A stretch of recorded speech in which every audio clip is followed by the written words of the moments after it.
I hired a Harvard neuroscientist to reverse engineer what's happening inside a VC brain when your deck lands in their inbox. And what made them think, I need to bring that to my partner, or let's just archive. VCs make snap judgment and categorize things very quickly, even before content is fully processed. This feels which then is going to lead to this might not be a good investment. It's not just about having the right slide, the storytelling, the right traction, the right team.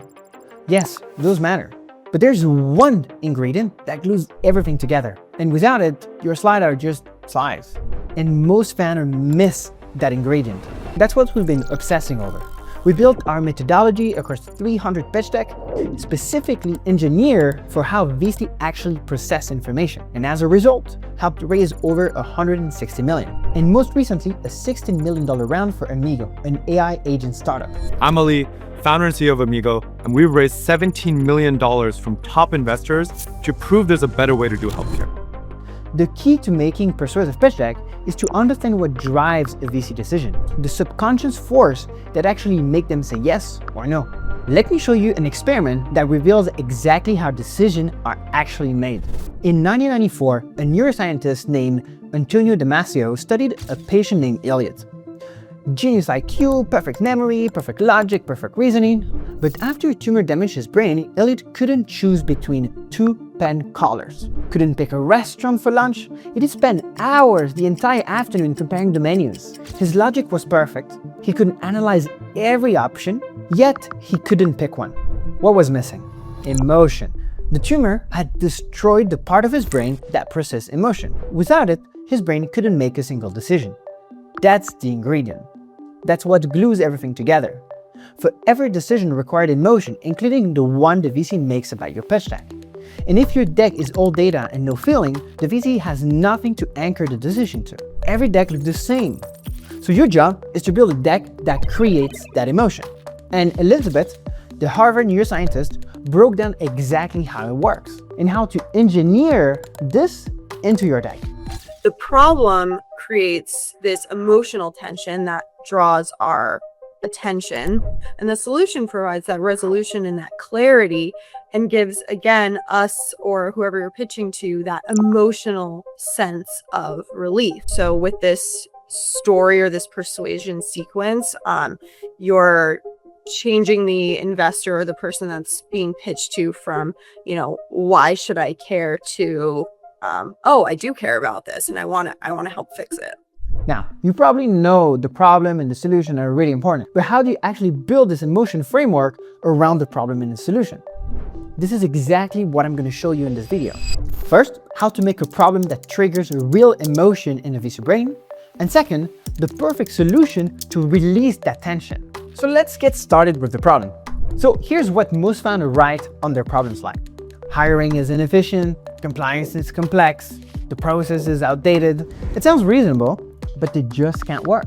And here's why. If you're saying like, oh, hiring is inefficient, like that's kind of abstract. That's not very clear. But if you say companies are spending, 2 months and $4,000 and they're still not making the right hires, that makes the problem real and felt. With this, VC can actually take those numbers and relate them to their own experience. $4,000 in 2 months. That's something that makes you think, wow, if that wasn't that situation, that would really suck. That's exactly the right reaction you want to create. And here's what's happening in their brain when that reaction hits. You lose clarity and you're also increasing perceived risk. As humans, we're very risk averse and our brains are like very natural threat detectors. That's where anxiety comes from. That's our brains are constantly working to make us safe. So if you're specific with your problem, you create that tension. And since the brain is constantly working to keep us safe, you're creating that desire for the VC to close the anxiety loop you just opened with the problem and make them crave to learn about your solution. But there's one thing that can make the emotion appeal even stronger. When you can add some sort of personal story, a way that you personally relate to whatever it is that you're creating, that is going to create more emotional salience than statistics.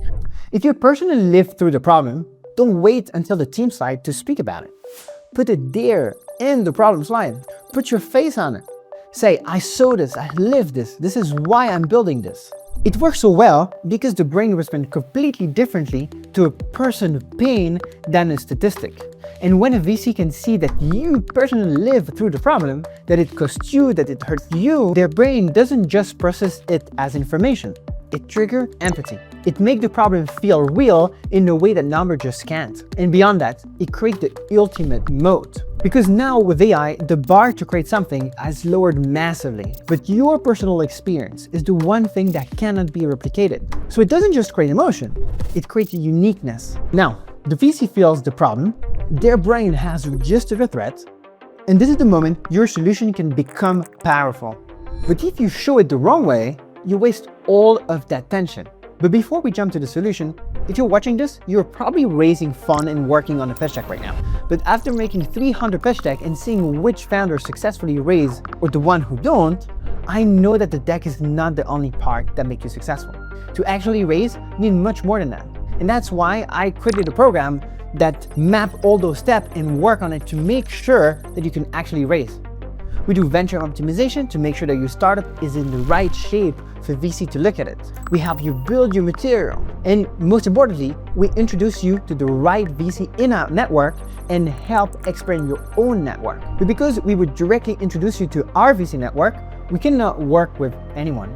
So we have strict criteria, we evaluate you, and we try to understand if you're a good fit for our program. So if you're interested, you can look into the video description and apply, and we'll review your application and see if there's a chance we can move forward. Let's go back to the solution. Most founders treat their solution slide like a feature list. We do X, we do Y, our platform does Z, but nobody cares because the feature don't create that emotional relief.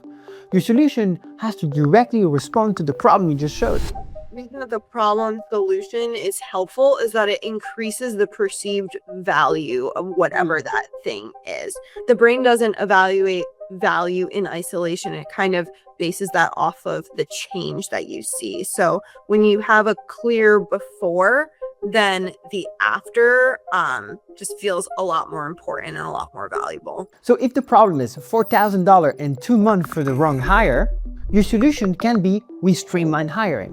It has to be we cut 90% of the cost and do it in 1 day. Same pain point, directly answered. That's what the clear after looks like. This is why we designed our problem and solution slide as a mirror. If the problem has 3 pain points, the solution has to have 3 answers, 1 to 1. Every piece of the puzzle completed. The VC sees a broken process, then they see it fixed. That contrast is what makes the solution feel inevitable. Now, if you want to know how this psychological strategy applies when you actually write a pitch, you should watch this video here where I explain how to write the most powerful 30-second pitch for your startup.